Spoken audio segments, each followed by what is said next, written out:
עזה לא תחזור להיות מה שהייתה, וחמאס לא יהיה. לחסל את הכל. ייקח זמן, לא ייקח יום, לא ייקח שבוע. ייקח שבועות ואולי חודשים. אנחנו נגיע לכל המקומות.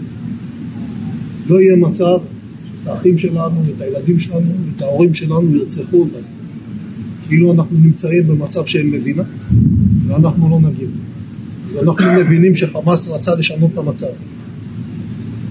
זה ישתנה, עוד 180 מעלות בחזרה, הם יצטערו על הרגע הזה. יצטערו. All right, everybody, welcome back to the Jordan Report, and I am your host, Robert Jordan. Everyone, please remember to like, subscribe, and share. Okay, guys, I'm going to give you an update on the war over in Israel. And things look very, very bad, not only for Israel, but for the United States, too, who is being sucked into this thing, who've already been sucked into it. People, we can expect American casualties, and very soon. All right, here it is, people. They're trying to legalize the war now. Now they're going to inform the population that America is in Israel, defending Israel, and there are going to be some casualties. So this was today, October the 18th, from War News. Bill in the USA for involvement of American forces in a war in the Middle East. Israel will not succeed alone if Hezbollah also attacks. People, let me tell you something about the Israeli military.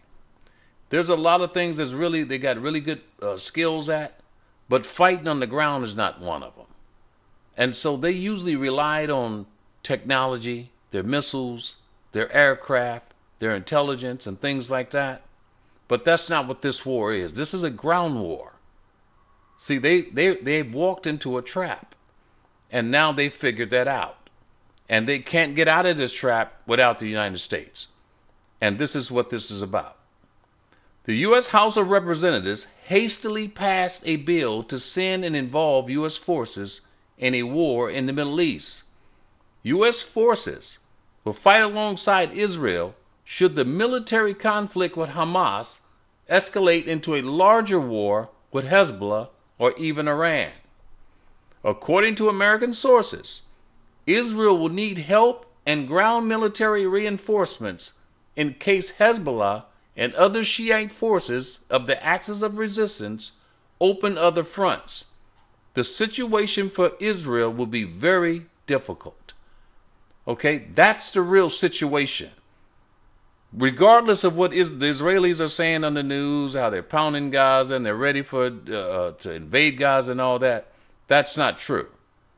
They needed Americans to come over there because they will be overwhelmed very shortly if Hezbollah joins the war. Hezbollah alone can take them. Okay? Hezbollah alone. So if they have to fight them and other people, they won't make it. And that's what this bill is about. We are operating militarily according to rules of international law, period. Unequivocally. It's an entire nation out there that is responsible. It's not true. This rhetoric about civilians not aware, not involved, it's absolutely not true. They could have risen up. They could have fought against that evil regime which took over Gaza in a coup d'etat. But we're at war. We are at war. We're at war we're defending our homes. We're protecting our homes. That's the truth. And then when a nation protects its home, it fights. And we will fight until we'll break their backbone. All right, again from War News. To show you how fast this is escalating, people. This is the same day, October the 18th. BBC analysts, U.S.'s biggest fear, what a widespread Hezbollah involvement will mean. Washington's biggest strategic fear. The biggest strategic fear for Washington, Israel, and many Western countries is that the current crisis will turn into a regional war that goes beyond Israel's borders. According to the text signed by Frank Gardner, the BBC security correspondent, Iran has already threatened that it will not sit idly by while Palestinians are being killed. There are now reports in Arab media that the Iranian-backed militias are moving west from Iraq and Syria into southern Lebanon. closer to Israel's border. Some of these fighters have recent combat experience supporting the Syrian army against rebels. All these people have combat experience, and that's going to be a serious problem for the U.S. and Israel, people. Believe me, all these guys have been fighting for the last 12 years. And of all the various pro-Iranian militias in the region, Hezbollah in Lebanon is the most powerful. It fought an inclusive war with Israel in 2006 and has since renewed its supply of rockets and missiles, now believed to be around 150,000.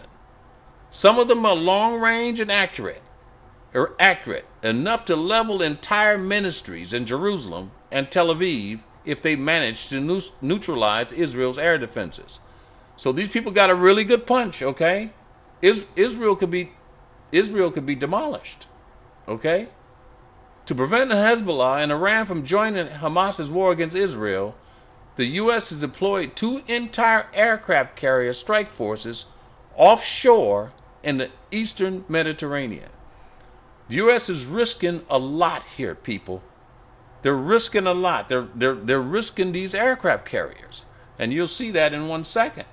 They're risking their troops on the ground, and they're risking being sucked into a long war, and they don't know what Israel's going to do. Israel might do anything. They can't control what Israel does. So this could be a very nasty thing, and the U.S. is going to wish they never involved in this. It's going to strike again.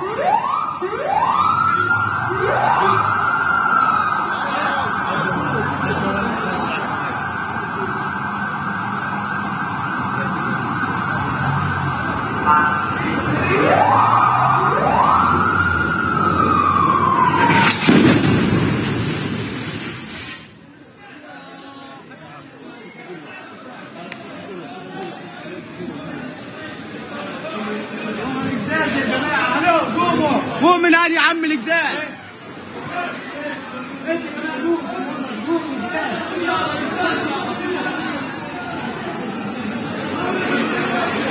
تعال مين خبط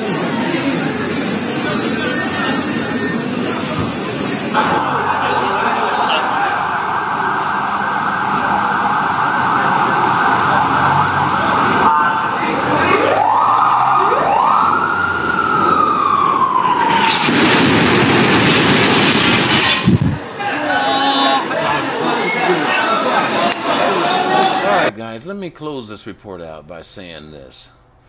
A lot of this stuff is blowback from what the Jews have done throughout the world over the years, people.